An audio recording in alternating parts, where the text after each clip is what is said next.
Okay, so this is a lesson about factoring the difference of two squares. Last time, I discussed about the factoring by greatest common factor. So, ang ginagawa lang natin doon, kumukuha tayo ng isang common factor sa bawat term. So, madali lang yun.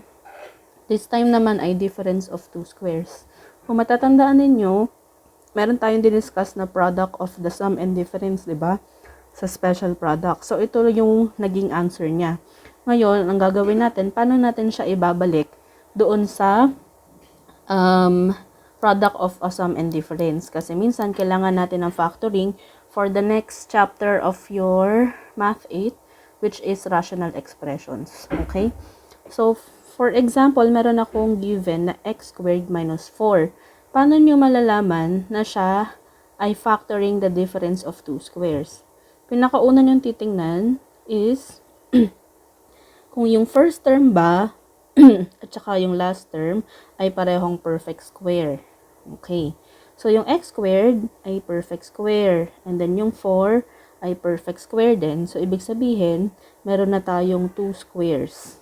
And then, kailangan ang sign niya sa gitna ay minus sign.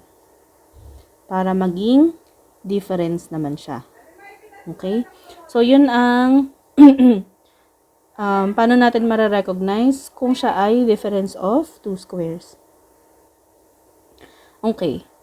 So, para makuha natin yung factors, sabi niya, to get the factors of the difference of two squares, we follow the following we will follow the following 3 steps. Okay, so meron lang tayong 3 steps na gagawin. Number 1, get the square roots of the first and the second term. Kukunin lang natin yung square root ng first at saka second term, which is very easy. Number 2, write the roots in one bracket and separate with a plus sign. So, yung makukuha nating roots, isusulat natin siya sa isang parenthesis and then, isi-separate natin siya with a plus sign. And then, step 3, ganun ulit, i-write ulit natin yung roots sa isa pang bracket or isa pang parenthesis, pero instead na plus sign, ang ilalagay natin ay minus sign. So, let me demonstrate with you. So, ito yung given natin kanina, diba? So, get the square roots of the first and the second term. The first term is x squared. The square root of x squared is x, diba? So, ang square root nito ay x. Remember, kinukuha natin yung square root. And then, the square root of 4 is 2. So, meron tayong x and 2. Yan na yun. First step na yan. And then, pagsamahin na natin yung 2 and 3. Sabi sa step 2, write the roots in one bracket. So, mag-drawing lang kayo ng isang bracket. And then, isulat natin yung first square root ng first term and then the square root of the second term. So, dito yun galing, di ba? And then, lagyan lang natin ng plus sign sa gitna.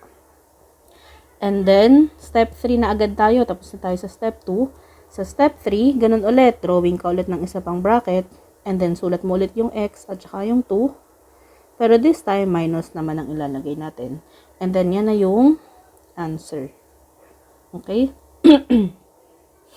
So, let's try one more example. So, example number 2. Ito na lang sa kabila. Example number 2. Let's say I have 4x to the 4th power minus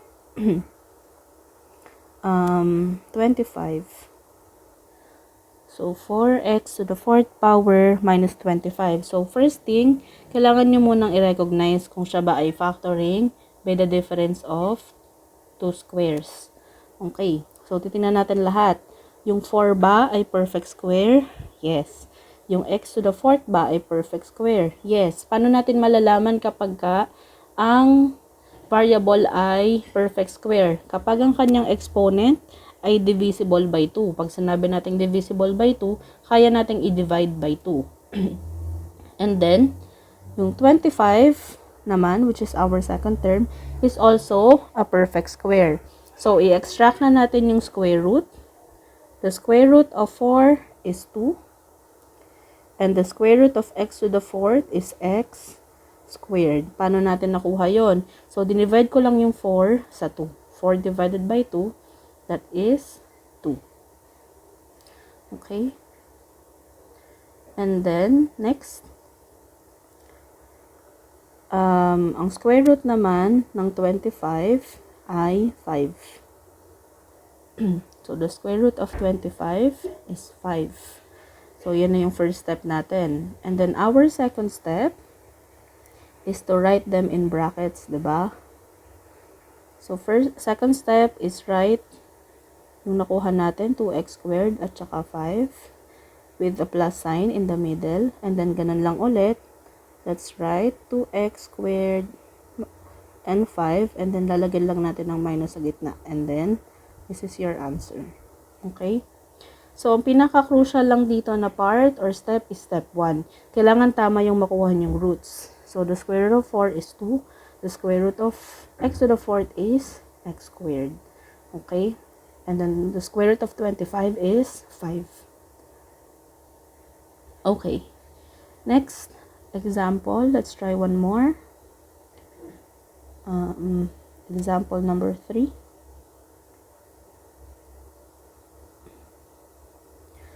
Let's say I have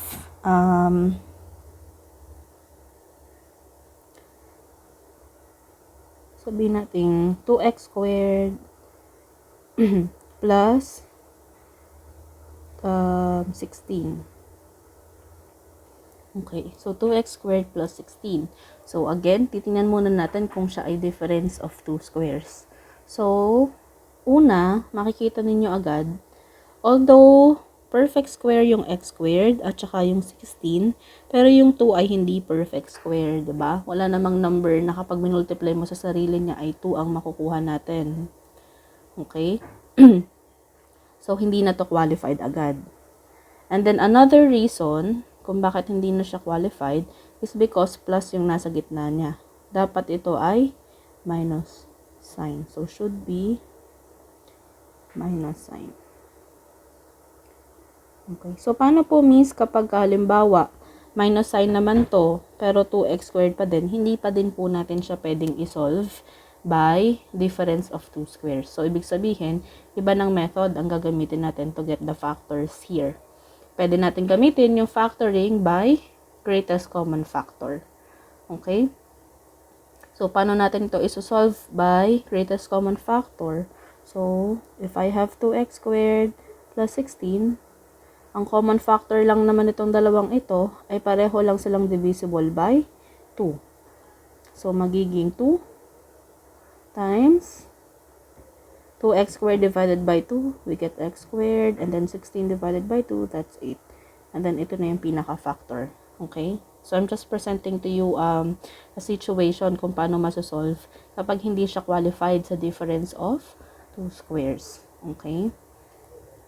So, that is how you solve for the difference of 2 squares, factoring by the difference of 2 squares. Okay? So, in order for you to exercise, kindly answer the activity on your book found on page 39. Mastery check accuracy, letter A. All of that. 1, 2, 6. Okay? So, yun lang. Thank you.